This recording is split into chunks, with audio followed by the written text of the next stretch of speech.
अनंत अनंत भाव भेद थी भरेली भरी अनंत अनंत नाय निक्षेपे व्याख्यानी छे सकल जगत हित कारिणी हारिणी मोह तारिणी भवाब्धि मोक्ष चारिणी प्रमाणी छे उपमाप्यानी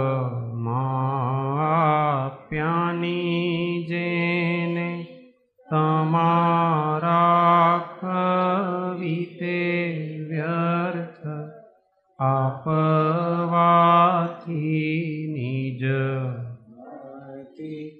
मापाई में मानी छे अहो राज चंद्रबाळ ख्याल नथी पामताय जिनेश्वर ताणी जाणी तेणे जाणी छे गुरु राज ताणी वाणी जाणी तेणे अणमयूण सव सिद्धे जानुत्तम कविददीघ संसारे दस दस दो दो यजिणे दस दो अणुपेहणम वोच्छे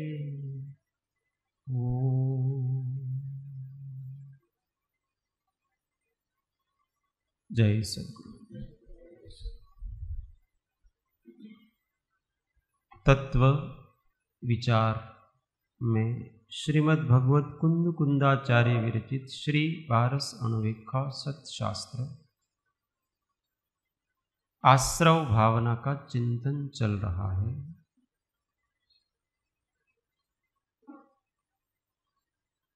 गाथा 58 बराबर।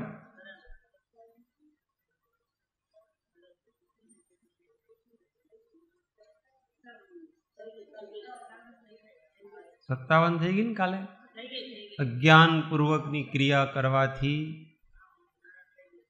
संसार थाय छे। 58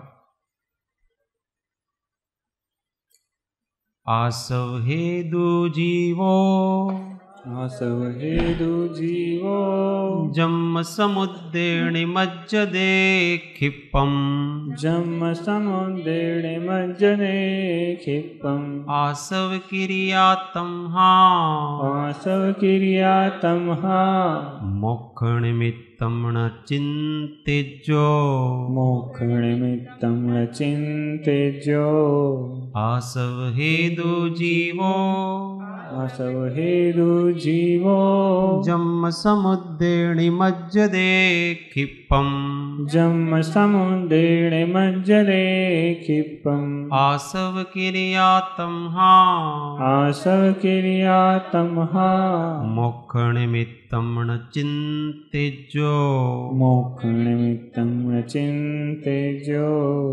सौ साथे आसव हेदु जीवो जम्म समुद्रेणि मज्जदे क्षिपम् आसव किरियातं हा मोक्षनिमित्तं न चिन्तेज्यो जो ही कुधी कर्म आश्रव खूब पाता जो ही अगाध भव सागर डूब जाता जो आश्रवाह क्रिया शिव का हेतु ऐसा विचार कर नित्य नितांत रेतु।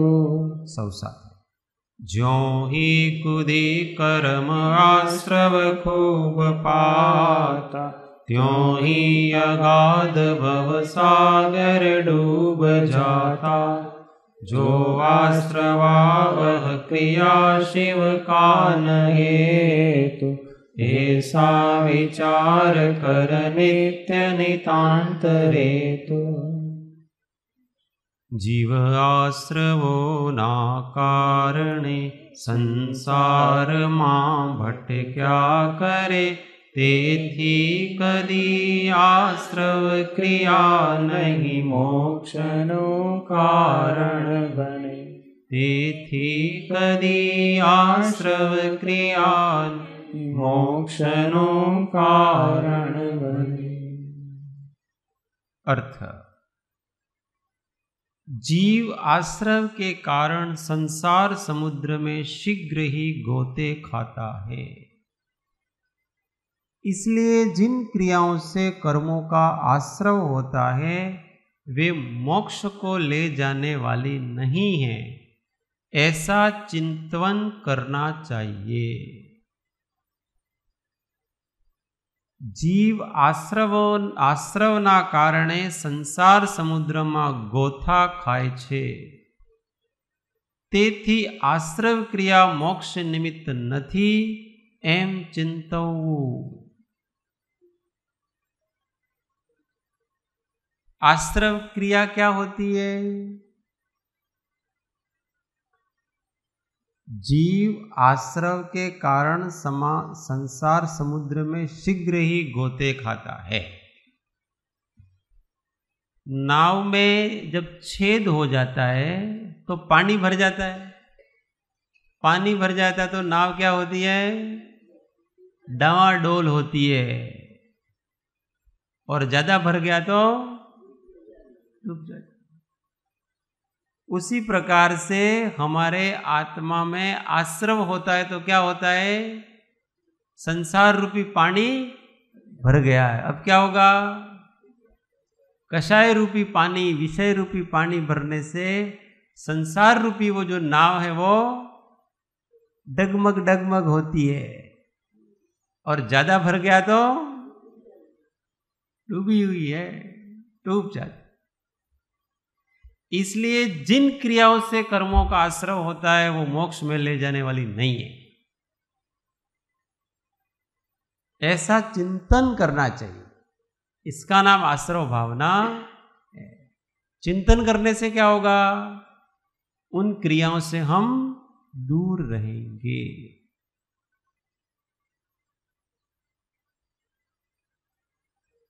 कौन सी क्रिया से आश्रव होता है? बताओ। अब कौन कौन सी क्रियाओं से दूर रहेंगे हम?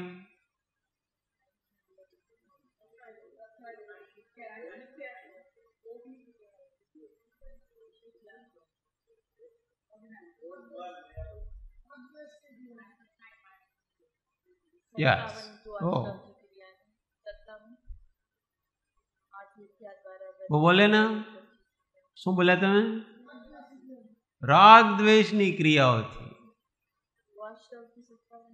हाँ, अभी बताएंगे आश्रव के 57 कारण। कौन कौन कौन बता सकता है? बता माइक।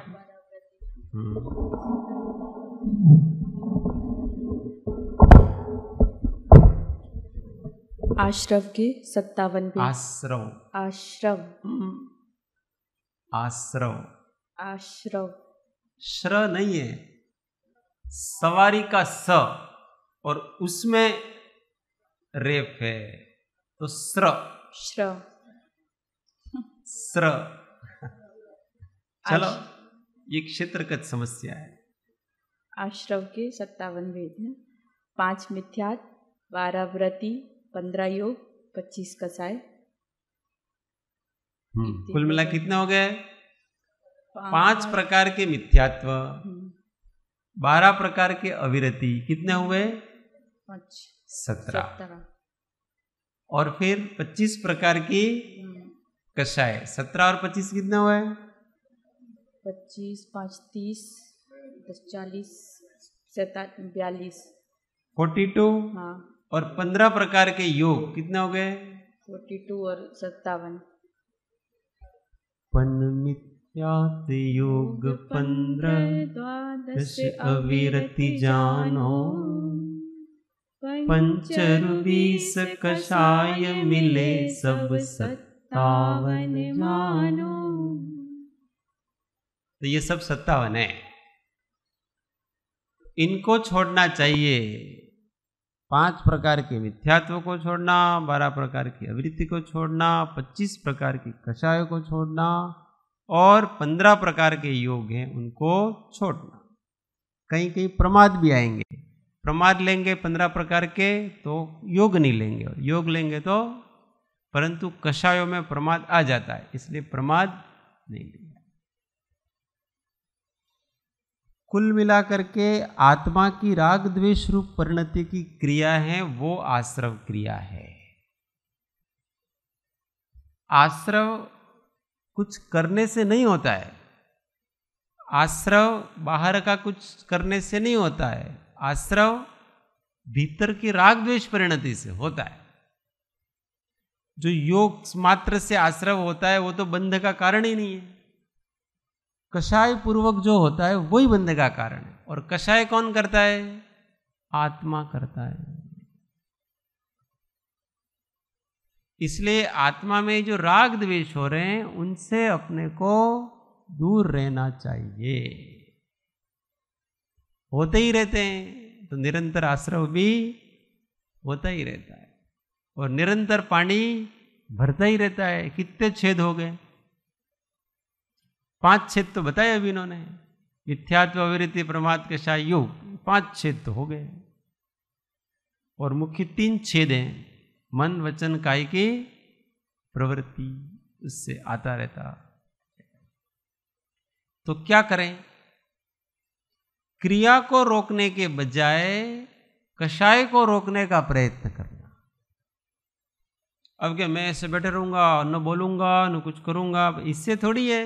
भीतर विकल्प चलते हैं, कषाय शक्ति है तो चलेगा।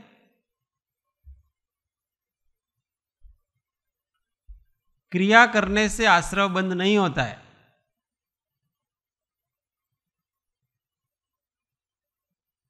अंदर आपका क्या अभिप्राय है उसके हिसाब से आश्रव बंद होता है,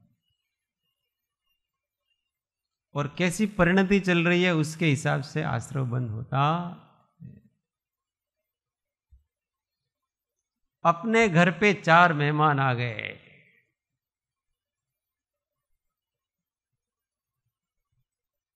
उधर से श्रीमान जी ने फोन किया कि हमारे 4 मित्र आने वाले हैं भाई, और 1 घंटे के अंदर अंदर भोजन तैयार करो। श्रीमती जी को फोन किया।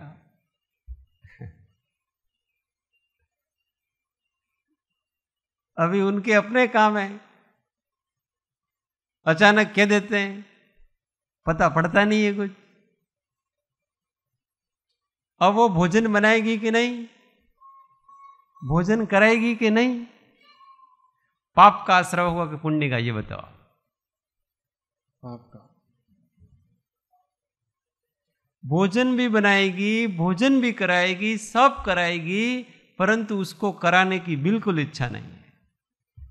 वजन पड़ रहा है उसके ऊपर, कहां आ गए यार ये, शांति से। कौन से पाप, कौन सा आश्रव होगा उसके, पाप का कि पुण्य का? पाप का। क्रिया कौन सी कर रही है?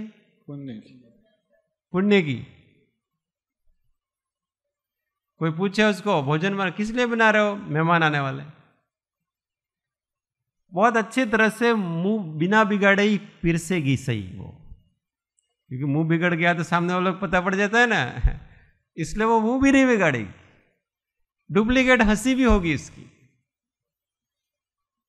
और फिर आएंगे तो वेलकम वेलकम, पानी पियो, चाय पियो, तुम आप तो बहुत दिन बाद आए हैं, आते ही नहीं हो कभी, ऐसा भी कहेगी वो। और बाद में आते रहना, आप तो कभी भी फोन कर दो, आप तो बिना बताए भी आ जाओ, ऐसा आपका ही घर है। ये सब होगा, और उसके फिर भी पाप का आश्रय होगा कि पुण्य का आश्रय होगा? इन सब में पाप बांध रही हो। अब क्रिया सारी पुण्य की दिख रही है कि नहीं? किसी के लिए भोजन बनाना, किसी को भोजन कराना, सब, परंतु उनके परिणाम, ऐसे लोग मूर्ख होते हैं। आपको जब करना ही है तो बड़े प्रेम से का पुण्य कमाओ ना। आपको कोई चीज करनी है, उसका कोई उपाय ही नहीं है आपके पास, तो बुद्धिमान होता है ना, वो उससे पुण्य कमा लेता है, अपने परिणामों को सुधार लेता है उससे, और होता है सो करिए આવી પડ્યું છે भाई। ये अज्ञानी जीव कहीं न कहीं किसी न किसी प्रकार से ऐसे पुण्य जहां बन सकता था वहां पाप बन के आता है। मौका मिला था अपने को कि हमारे कर्मों की परीक्षाएं हो रही थी वहां, हमारी समता की परीक्षाएं हो रही थी वहां, और हमको निमित्त मिल रहा था कुछ कमाई करने का, और उसमें ऐसा मन में जी। इसलिए अपने भावों पर ध्यान रखो, इससे आश्रव नहीं होगा। अभी अपनी भूमिका में पुण्य आश्रव को छोड़ो, वो करना ही है अपने को, उसका ध्यान नहीं रखने का कि आना थी मैंने पुण्य बंधा से એટલે मारे क्रिया नहीं करवी। पाप का ही ध्यान रखो बस, कि मेरे मन में अन्यथा पाप के विचार नहीं आ जाएं, पाप का अभिप्राय ना आ जाए, बस। किसी के प्रति राग होता है उसको छोड़ो, कोई दिक्कत नहीं, होने दो। द्वेष नहीं होना चाहिए, ईर्ष्या नहीं होनी चाहिए, क्रोध नहीं होना चाहिए, किसी के प्रति औरती नहीं होनी चाहिए। इसका ध्यान रखें अपन, अपनी भूमिका, उसको जीतना है। अभी तो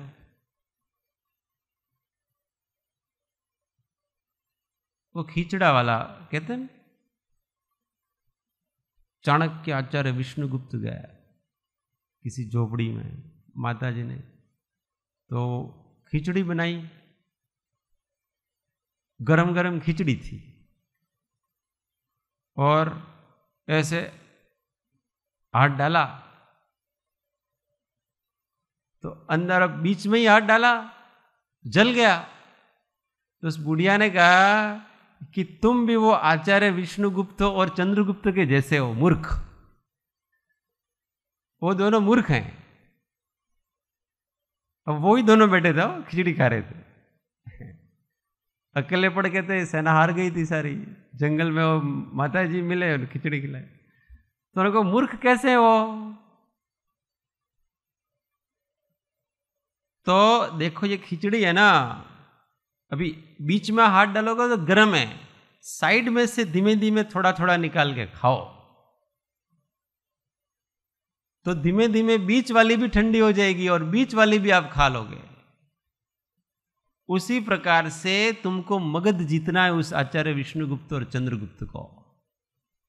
तो मगध बहुत शक्तिशाली है, उसके लिए सीधे उसके ऊपर आक्रमण करोगे तो हारोगे। कितनी बार हारे हो? चंद्रगुप्त कितनी बार हारा? क्यों? यही भूल कर रहे थे, सीधा अटैक कर रहा है। उसने कहा कि पहले आसपास के छोटे मोटे राज्यों को जीतो और अपनी शक्ति बढ़ाओ, सेना बढ़ाओ, फिर उसके ऊपर आक्रमण करना। ऐसे सीधे तुम ही बीच में हाथ डाल रहे हो, कैसे होगा भाई? तो इस जीव को सबसे पहले राग जीतना है। कहां से जीतोगे? मुझे किसी से प्रेम नहीं होना चाहिए, प्रीति नहीं होना चाहिए, राग नहीं होना चाहिए। कैसे? द्वेष जीतो पहले, मत्सर भाव जीतो पहले।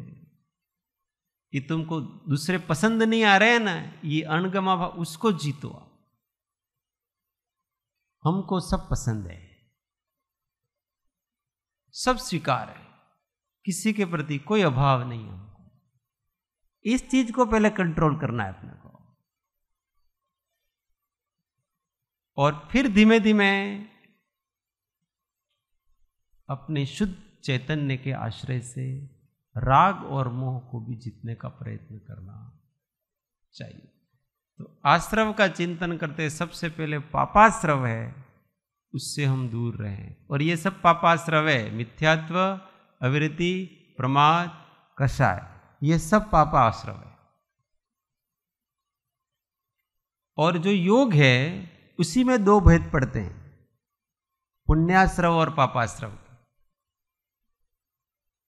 बाकी सब में का एक ही भेद है, सब पाप है, चार तो। और जो पांचवा योग है उसी में शुभ योग से पुण्याश्रव होता है और अशुभ योग से पापाश्रव। बाकी मिथ्यात्वादी तो नियम से पाप ही है सारे। इसलिए पाप कम हो अपने जीवन में, इसका ध्यान रखें।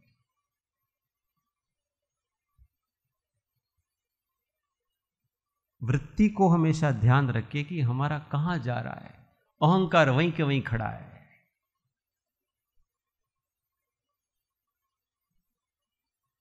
क्या करेंगे हम साधन दूसरे?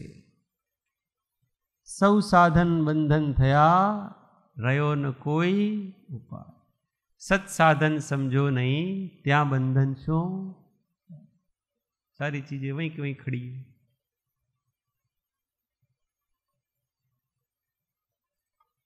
तो ऐसे चिंतन करना चाहिए, प्रार्थना ऐसी करनी चाहिए कि मेरा मन स्वच्छ रहे हमेशा, किसी के प्रति अन्यथा भाव न जागे। इससे मन कलुषित हो जाता है, अन्यथा भाव जागे। मन कलुषित न हो। किसी के प्रति अनुराग भाव होता है तो मन कलुषित नहीं होता है। प्रेम में कभी मन कलुषित नहीं होगा आपका, परंतु ईर्ष्या, द्वेष, इन सब में मन कलुषित हो जाता है, स्वीकार ही नहीं होता है। ये आश्रव, इनको पहले ध्यान रखें, विश्व मैत्री स्थापित करें सर्वप्रथम। इसके बाद फिर आगे की वितरागता की, इसको सबसे पहले वितराग होना है। पहले वित द्वेष हो, वित क्रोध हो, वित मत्सर हो, तब जाकर के फिर वितराग हुआ जाएगा सारी चीज। पहलो पगथिયું पकड़્યું નથી ને આગળના પગથિયાનો લક્ષ્ય છે। आगे पहुंच गए और ये दोस्त तो गए नहीं और बड़े बन गए आप, सब पगे लागे। तो नमोस्तु महाराज, मथेड़ वंदावी। उसका क्या करोगे? वृत्ति ध्यान ही नहीं है जरा भी। असदगुरु ए विनय नो, लाभ लहे जो कोई। महामोहनीय कर्म थी, बूढ़े भवजल। ऐसा मन स्वच्छ करें अपन। कैसा मन स्वच्छ करें? मन ऐसा निर्मल भया, जैसे गंगा नीर। पीछे पीछे हरि फिरे, कहत कबीर कबीर। कितना सुंदर लिखा। मन ऐसा निर्मल भया जैसे गंगा नीर। वो तो उपमा है, गंगा का पानी कभी सड़ता नहीं। आज भी उसकी ये विशेषता है। उस पानी का 50 साल तक एक लोटे में ला करके रखो, उसमें सड़ांध नहीं आएगी। इसलिए जो गंगा जी वगैरह जाते हैं ना, हमारे घरों में, हर एक घरों में वहां पानी होगा, लोटे में भर के लाते हो सब पानी, और फिर वो रखते पैक करके। हाँ, कुछ नहीं होता उसमें। यही तो आश्चर्य है, इसलिए तो गंगा को पूजा जाता है। कितना भी गंदा पानी हो, सड़ेगा नहीं, सड़ांध नहीं आती उसमें, दुर्गंध नहीं आती उसमें। ये उस मिट्टी की और वहां की विशेषता है ऐसी। उस क्षेत्र में इसी प्रकार का परिणमन है पुद्गलों का। इसमें कोई चमत्कार नहीं है, वहाँ के पुद्गलों का। कहीं के अपने आप गर्म पानी आता है, ऐसे कुंड हैं उधर जाओगे तो गर्म पानी के कुंड ऑटोमेटिक, वहाँ की पृथ्वी का पुद्गलों का परिणमन है ऐसा। इसमें कोई चमत्कार जैसी वस्तु है? लोग फिर उसको पूजा करते हैं, फिर उस पानी की। पानी सड़ता नहीं है इसलिए इसकी पूजा करो, तो प्रासूक पानी की भी पूजा करो, फिर पूजा ही करनी है तो इसके लिए उसकी पूजा करने की कोई जरूरत नहीं, इसके लिए उसकी विशेषता है, बस इतनी सी बात है, और कोई बात नहीं है उसमें। तो सड़ांध नहीं होती है उसमें कभी। उसी प्रकार से मन ऐसा हो कि हमारे मन में सड़ांध नहीं हो, किसी के प्रति ईर्ष्या द्वेष विकारी भाव न हो, सबके प्रति हृदय में अच्छी भावना हो, सबका कल्याण हो, ऐसी भावना। फिर वर्तन कैसा होगा? वर्तन 4 प्रकार से होगा। जगत के जीव 4 प्रकार के हैं, उस 4 प्रकार से वर्तन होगा। भावना तो सबकी, सबके साथ अच्छी, सबका कल्याण हो, इसलिए सबसे पहली सब जीवों के प्रति तो मैत्री भाव हो, ये सब में कॉमन है। मैत्री भाव का मतलब सबके कल्याण की भावना, ये मैत्री भाव कहलाता। हाथ मिलाने जाने की जरूरत नहीं है वहां, कल्याण की, आपका भला हो बस, ये भावना ही मैत्री भाव है। अब इस जगत में हमसे श्रेष्ठ भी लोग हैं, जो ज्ञान में, ध्यान में, तप में, त्याग में हमसे श्रेष्ठ हैं। उनके प्रति गुण प्रमोद का भाव रहे। अब वर्तन ऐसा करना है कि उनके प्रति बहुमान रहे, आदर रहे, विनय का भाव रहे, सबके प्रति हित की भावना, पर अपने से जो गुणों में बड़े उनके प्रति आदर का भाव विशेष, बहुमान का भाव रहना चाहिए, सम्मान रहना चाहिए, विनय आदि वंदन आदि क्रियाएं होनी चाहिए। ये अपने से श्रेष्ठ है उनके प्रति। और जो अपने से नीचे हैं, दीन दुखी हैं, उनके प्रति करुणा का भाव रहे, दया भाव रहे, तुच्छता का नहीं, दया का भाव। जो अपने से भी गए बीते हैं, बहुत से लोग अभावों में जीते हैं, और कुछ लोग ऐसे हैं दुष्ट प्रकृति के,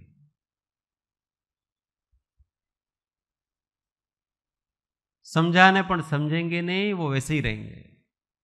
तो उनके प्रति न दया दिखाना न प्रमोद दिखाना, इन दोनों में कुछ नहीं दिखाना, उनके प्रति केवल मध्यस्थ हो जाओ। आप आपकी जगह, हम हमारी जगह, और उनकी प्रवृत्तियों से अपने मन को कलुषित मत करो।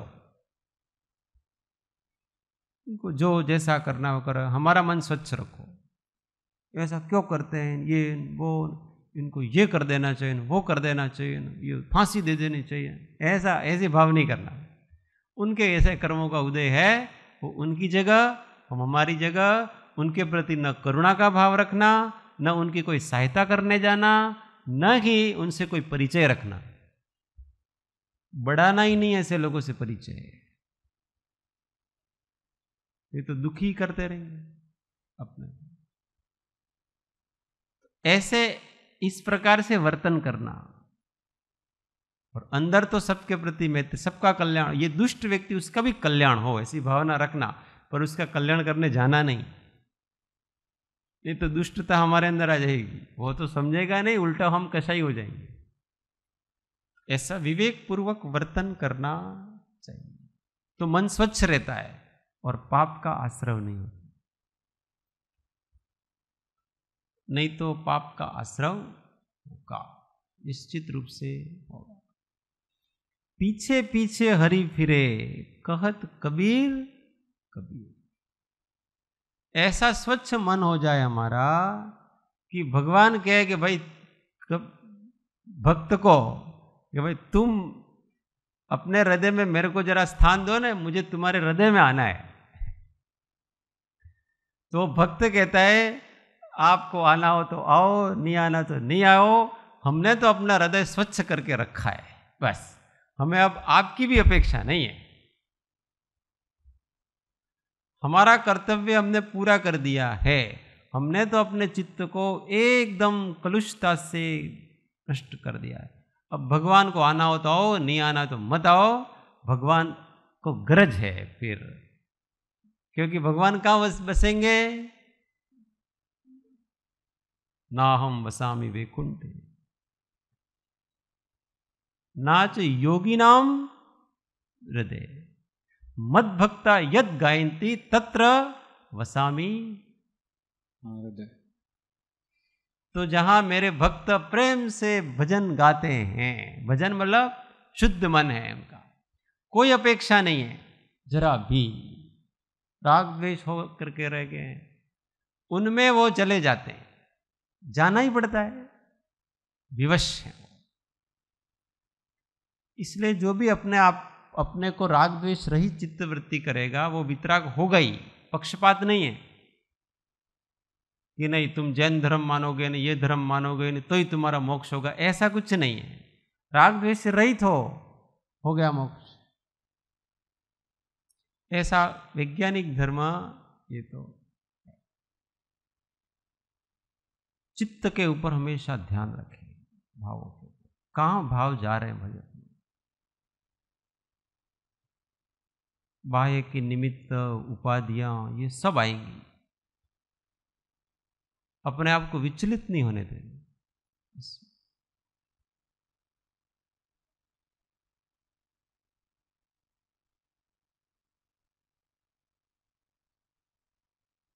अपनी शांति, अपनी प्रसन्नता, अपनी गंभीरता और अपनी सहजता ये नहीं छूटे। बस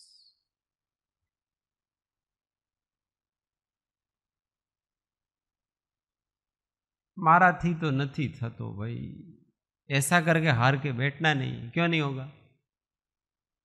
हमको कोई दूसरा काम तो करना नहीं है, हमको तो यही करना है कि अपने मन को, अपनी दृष्टि को बदलना है, और वो तो बैठे बैठे हो रहा है। बाकी जितनी चीजें हैं उसमें तो आपको हाथ पैर हिला कर क्या काम करना है, पर आपको भावों को अपने स्वच्छ रखना है, परिणामों को सुधार के रखना है। उसमें तो हमको किसी भी वस्तु की, किसी व्यक्ति की जरूरत नहीं है, बैठे बैठे हो रहा है वो तो। अभी झाड़ू निकालना है, कमरा साफ करना है, भोजन बनाना है, ये करना है, ऑफिस जाना है, उसमें तो कुछ करना है, मेहनत करनी है। इसमें क्या करना है? हर समय अपने को शांति बनाए रखती है। बोलो, उसमें किसी की सहायता की जरूरत है? उसमें जागृति की जरूरत। किसकी जरूरत है? जागृति की जरूरत है। उसमें मुमुक्षुता की जरूरत। जो मुमुक्षु है ना, जिसको मोक्ष की इच्छा है, उसको शांति, सहजता, कषाय रहित भाव पसंद होंगे। आकुल व्याकुल रहना पसंद नहीं होगा। इसलिए जरा सा भी मन में कुछ ऐसे अन्यथा विचार वगैरह आ जाते हैं तो तुरंत सावधान हो जाता है कि यार इससे तो मेरा ही नुकसान हो रहा है, मेरी शांति भंग हो रही। और वो अपनी शांति, अपने सुख को भंग नहीं होने देता है। ये मुमुक्षुता कहलाती। और जो मुमुक्षु नहीं हो ना, वो रात रात भर आर्त ध्यान करता रहेगा, द्वेष करता रहेगा, अहंकार को नहीं छोड़ेगा, कषायों को नहीं छोड़ेगा, और कलुषित मन करता ही रहेगा। क्यों? उसको सहज आनंद पसंद ही नहीं, उसको उसी में रहना पसंद है। संकल्प विकल्पों में उलझा हुआ रहना ही पसंद है उसको, सुलझना ही नहीं उसको। मुमुक्षुता नहीं है ना, सहज आनंद का पता नहीं है उसको कि ये मैं 2 घंटे मैंने आर्त ध्यान किया, उसका क्या रिजल्ट होगा, और वर्तमान में मेरा उपयोग कितना बेचारा लहू लुहान हो रहा है। हम कितने घायल हो रहे हैं, लहू लुहान हो रहे, पता ही नहीं हमको। हमारा उपयोग, हमारा आत्मा कितना घायल है बेचारा, दबा पड़ा है इन कषायों के पीछे। कभी उसको प्रसन्न होने ही नहीं देते, दया ही नहीं आती उसके ऊपर, पड़ा रहे भाई। तो और उसके ऊपर हम चढ़ाते जाते हैं, अहंकार की चादरें चढ़ाते हैं, क्रोध की चादर, मान की चादर, माया की चादर, लोभ की चादर। बेचारा वो इतना ढक जाता है, इतना ढक जाता है, दिखता ही नहीं, फिर मजार बन जाती है और अंदर अंदर खो जाता है, आत्मा अंदर अंदर खो जाता है, पता ही नहीं पड़ता है। क्यों? क्योंकि हमको आत्मा सहज आनंद पसंद नहीं है। इसलिए इन सब आश्रवों से निवृत्त होना है तो आत्मा की प्रीति बनाए, सहज आनंद से प्रीति रखें कि मुझे परिणामों को स्वच्छ रखना है, उपयोग को स्वच्छ रखना है। तो सब काम, सब चीजें बड़े ही शांति से, आनंद से, प्रेम पूर्वक होगी।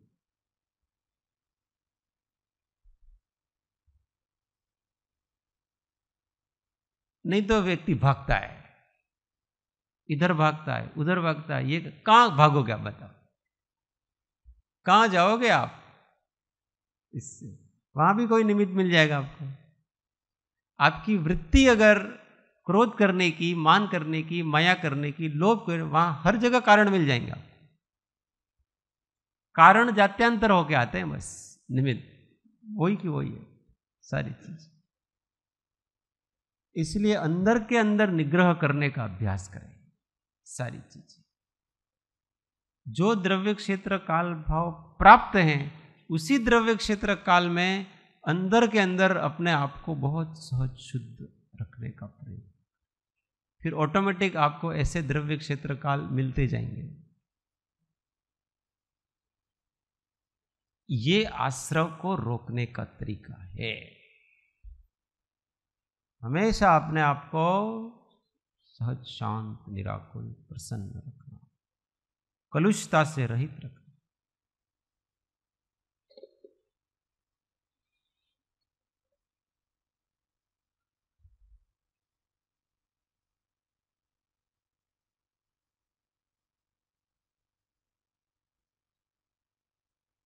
इसके लिए क्या करना पड़ता है?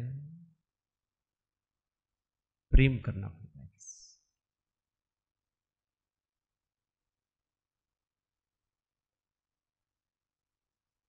प्रेम करना पड़ता है मतलब क्या?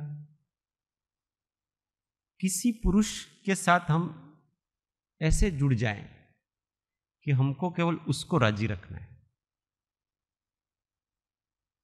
हमको केवल अपने देव गुरु को राजी रखना है और किसी को नहीं रखना। और उसका भय होना चाहिए कि उसको ये पसंद है, क्योंकि व्यक्ति को आत्मा की खबर नहीं है, आत्मा का आश्रय ही अभी नहीं लिया उसने, खबर ही नहीं है उसको। पर कम से कम इतना तो कर सकते हैं कि ये चीज मेरे जो इष्ट है उनको पसंद नहीं है, इसलिए मुझे ये नहीं करना। इसके सारे व्यक्ति अपनी वृत्तियों को जीतता जाएगा। इसको पहला संकेत कहते हैं, आज्ञा नहीं अपूर्व रुचि। पर हमारा किसी से इतना प्रेम ही नहीं है कि वो नाराज हो जाए तो हमको कोई कष्ट हो। ऐसा किसी के साथ प्रेम बना ही नहीं है हमारे महापुरुष के साथ, हो कि उनकी नाराजगी हो जाए तो हमारा तो चलता है काम, दूसरे हैं बहुत सारे, आपसे क्या बहुत। और महापुरुष किसी से नाराज नहीं होते हैं, बस आप ठीक ढंग से नहीं चलोगे तो आपके हृदय में कोई फीलिंग नहीं होगी। आपका हृदय दर्पण की तरह है, वो बता देगा सारी चीज। वहां तो जैसा है वैसा ही है मामला। क्यों नाराज होंगे किसी से? उनको द्वेष करके कोई संसार में थोड़ी रखड़ना है किसी से। पर जो जैसा होगा वैसा रिफ्लेक्ट होगा।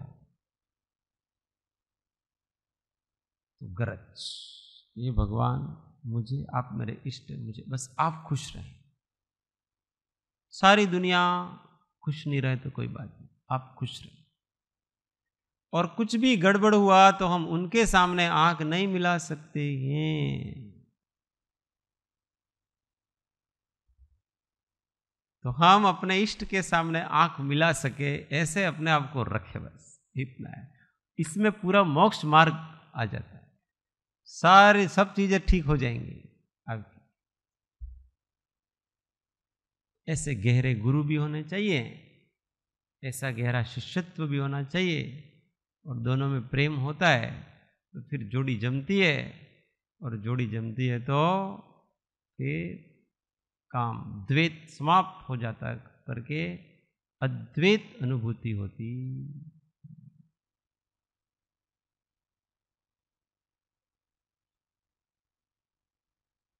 तोरा मन दर्पण कहलाए, तो मन दर्पण कहलाए। भले बुरे सारे कर्मों को, भले बुरे सारे कर्मों को देखे और दिखाए। तोरा मन दर्पण कहलाए, तोरा मन दर्पण कहलाए। मन ही देवता मन ही ईश्वर, मन से बड़ा न कोई। मन ही देवता मन ही ईश्वर, मन से बड़ा न कोई। जग से चाहे भाग ले कोई, मन से भाग न पाए। इस उजले दर्पण पर प्राणी, इस उजले दर्पण पर प्राणी, धूल न जमने पाए। तोरा मन दर्पण कहलाए, ए तोरा मन दर्पण कहलाए, तोरा मन दर्पण कहलाए। सद्गुरु परम कृपाणु त्रिलोकनाथ की जय। सब संतन की आनंद घन ओम। जय सद्गुरु।